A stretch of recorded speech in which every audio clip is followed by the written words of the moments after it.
Hello दोस्तों, golden rules channel में आपका दिल से स्वागत है। आस्था सम्राट की तरह होती है। यह सिर्फ उसी मस्तिष्क में प्रवेश करती है जिसे इसके लिए पूरी तरह से तैयार किया गया हो। यह उसी मस्तिष्क में आती है जिसे आत्मानुशासन द्वारा व्यवस्थित किया गया हो।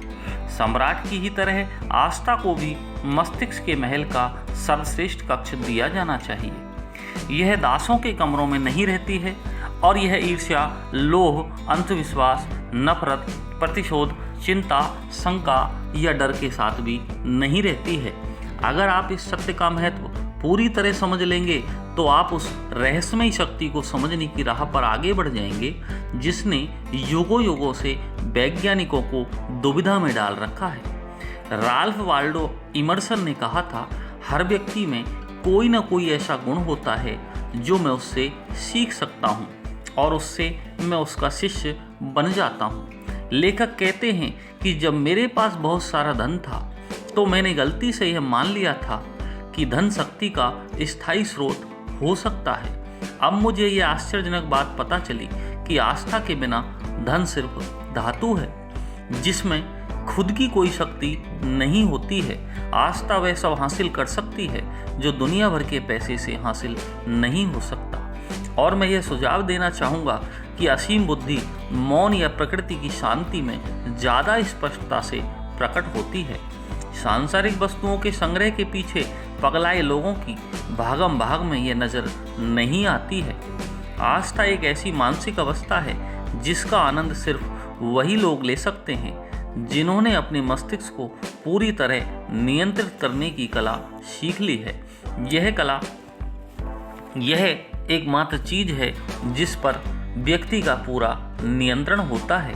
विपत्ति और मुश्किलों के बीच में भी व्यक्ति अपने मस्तिष्क को साफ रख सकता है और उसे आस्था की अभिव्यक्ति के लिए तैयार कर सकता है, जिसके द्वारा व्यक्ति के लक्ष्य, इच्छाएं और उद्देश्य उनके भौतिक या आर्थिक समतुल्य में बदले जा सकते हैं। आस्था सिर्फ सकारात्मक मस्तिष्क में रहती है।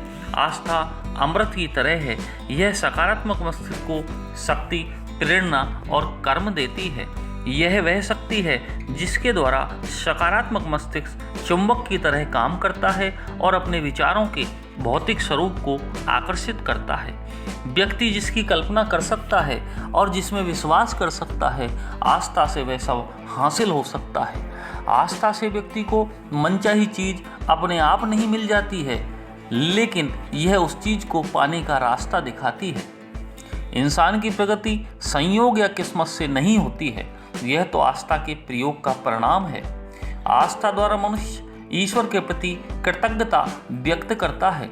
डर इसलिए बुरा है क्योंकि यह ईश्वर में विश्वास की कमी को दर्शाता है।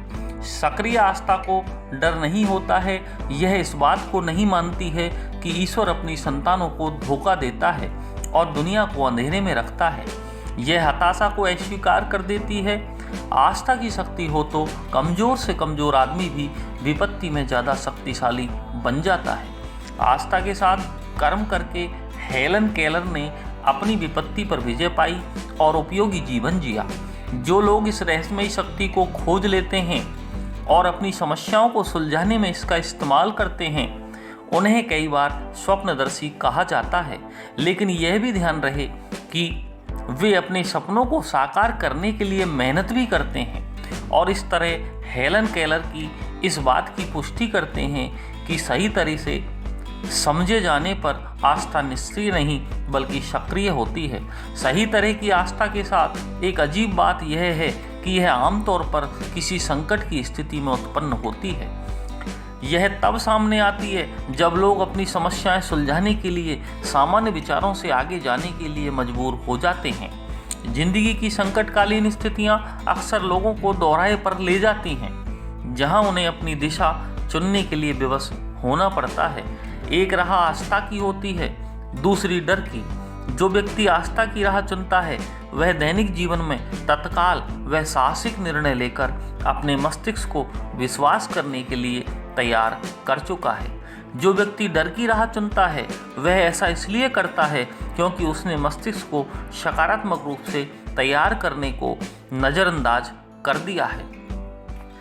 अमेरिका के एक शहर वाशिंगटन में एक आदमी व्हील चेयर पर कटोरा तथा पेंसिल लेकर बैठता है और भीख मांगकर चंद सिक्के कमाता है, क्योंकि उसके पैर पैरालिसिस नामक बीमारी से बेकार हो चुके हैं। उसका मस्तिष्क जरा भी प्रभावित नहीं हुआ है, लेकिन उसने इस बीमारी के बाद डर की राह चुनी। उसी शहर के दूसरे हिस्से में रहने वाले एक व्यक्ति ने इस बीमारी से ग्रस्त होने के बावजूद भी इस पर उसकी प्रतिक्रिया बिल्कुल अलग थी। उसने आस्था की राह चुनी जो उसे सीधी व्हाइट हाउस और राष्ट्रपति पद की तरफ ले गई। हम यहाँ फ्रैंकलिन रूजवेल्ट के बारे में बात कर रहे हैं। वे अमेरिका के सबसे सक्रिय राष्ट्रपतियों में से एक थे। इन दोनों व्यक्तियों की स्थितियों में कितना ज़्यादा अंतर है? असली कारण यह है मानसिक नजरिए में अंतर। एक व्यक्ति ने डर को अपना मार्गदर्शक चुना, दूसरे ने आस्था को चुना।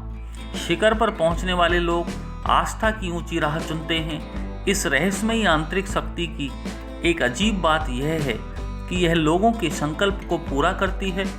लोगों के मन में जिस चीज को पाने की प्रबल इच्छा होती है, यह शक्ति उसको पाने में उनकी मदद करती है। इसका अर्थ यह है कि यह लोगों के प्रबल विचारों को हकीकत में बदल देती है। यह किसी कठोर नियम का पालन नहीं करती है।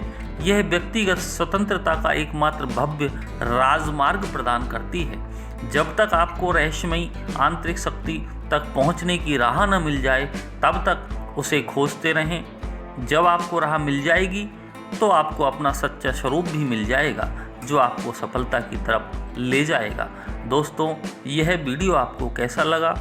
इसे शेयर और लाइक करें और हमारे चैनल को सब्सक्राइब करें। धन्यवाद।